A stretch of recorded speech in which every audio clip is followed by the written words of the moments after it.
Alright, so nagbabalik tayo sa ating violin tips and tricks. And for today's video, let's talk about how we hold the violin, especially the neck, no, when we play, no, how we could actually use our thumb and index finger, the base of our index finger, in properly positioning our fingers for better intonation. No? Paano natin magagamit yung main position niya to our advantage in order for us to have a better understanding of how we place our fingers on the fingerboard. Okay? So, I think I've done a video on how I hold the violin personally, di ba?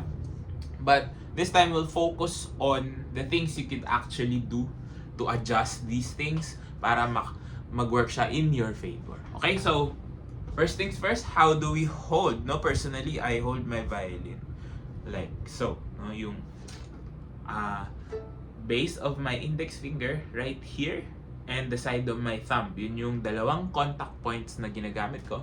No, we used to talk about the double contact principle wherein only two parts of your hand should be in contact with the violin when you are holding it. No, so that part, this part, and this part, for me, yun yung first position, maybe until third or fourth position na double contact ko. And then it changes when you go up. Now, what do I mean by using that to our advantage? No? So, when we move our hands kasi, no, when we try to move from one string to another, for example, when we go from a G string, D string, A, and then E string, nag-iiba-iba yung position ng hands. But, we have to maintain the frame. Why? Because when we move from one string to another, nag-change talaga yung magiging position niya. But, we want to keep them in the correct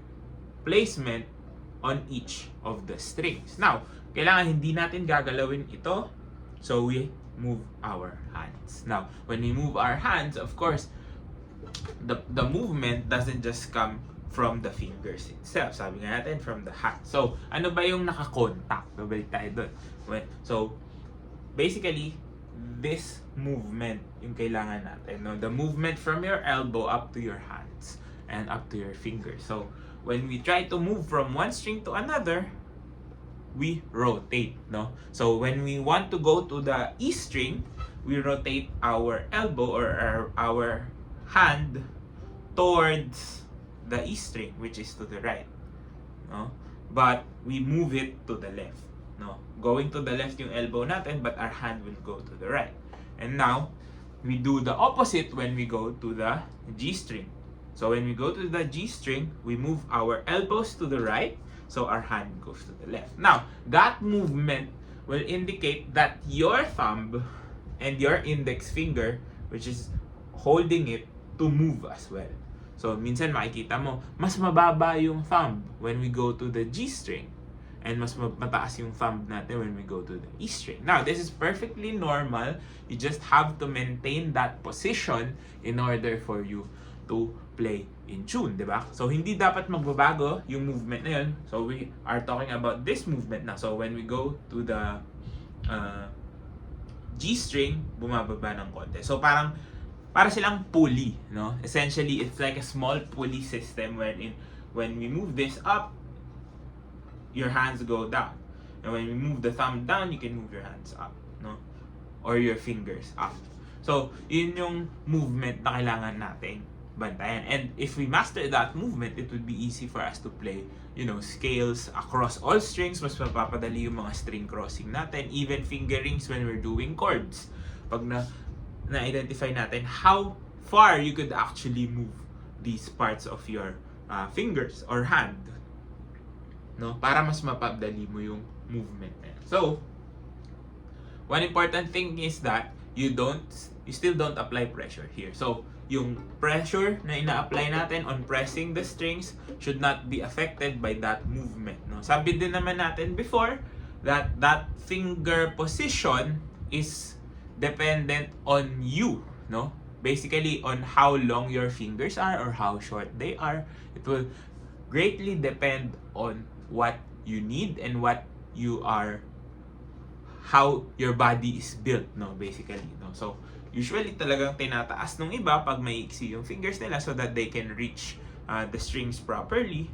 Sometimes if you have very long fingers, baliktad, nakataas na yung thumb natin so that hindi masyadong maapektuhan yung movement ng fingers so that you are still close. So it will greatly depend on your needs, but the movement or the motion of how you are holding it will change depending on what you're playing, no?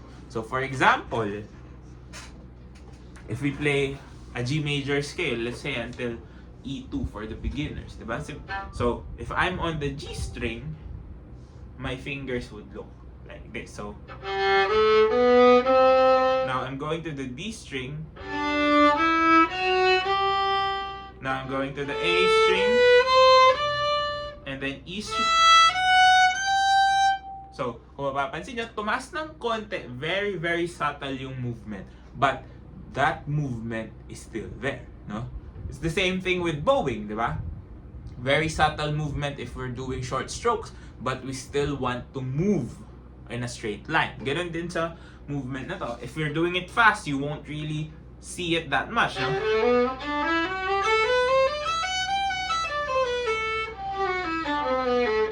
Pero meron. No? So there is still that movement. So if you're going from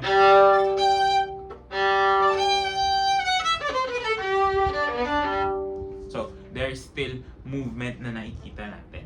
And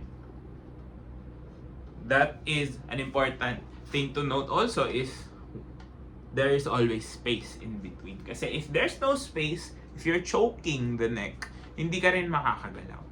No, that's why there's always space right here. No, may hole. You're not necessarily grasping or gripping the instrument, but you are supporting it.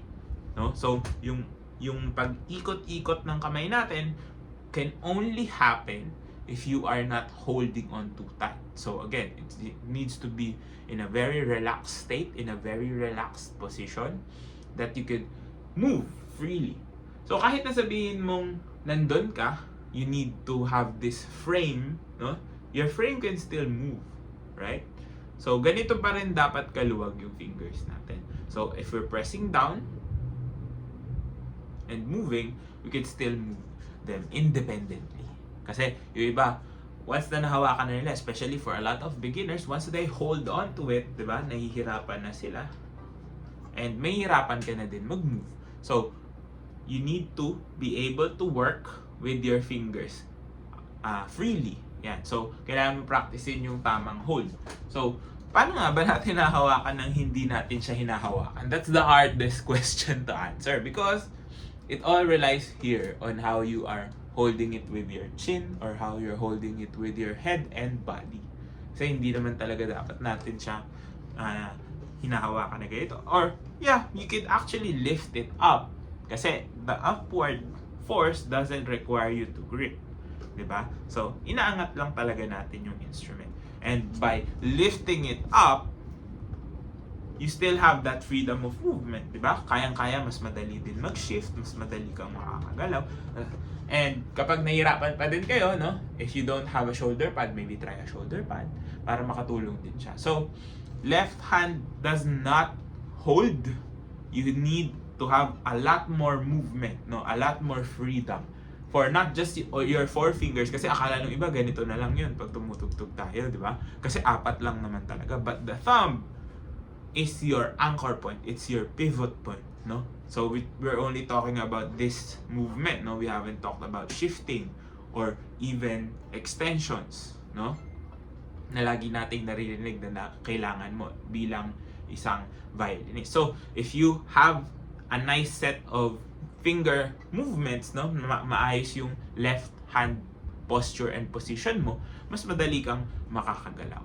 And with the help of your bow technique, di ba? Mas mapapadali yung pagtutugtog. Ayan. So kung may natutunan kayo sa video na to, please do drop a like, comment down below more content you'd like to see, and of course, subscribe to my YouTube channel, follow me on all my socials, all the links you need down in the description box below. This has been Ryan Monakil for Violin Tips and Tricks, and I'll see you on the next video.